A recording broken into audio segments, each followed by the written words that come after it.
శ్రావణ మాసంలో వచ్చేటటువంటి పౌర్ణమి ముందు శుక్రవారం వరలక్ష్మీ వ్రతం.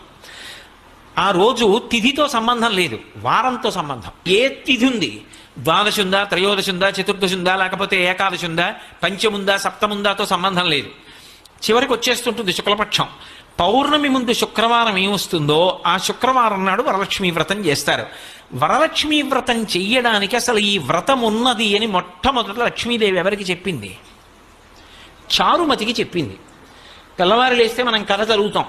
చారుమతి ఆ మాటకు అర్థం ఏమిటి?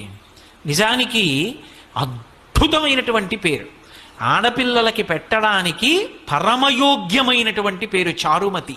ఎంత చక్కటి పేరు! చారు అంటే సత్, మంచి అని, చాలా చక్కటి ఆలోచన కలిగినది, విశాల బుద్ధి కలిగినది. మతి బుద్ధి, మంచి బుద్ధి కలిగిన పిల్ల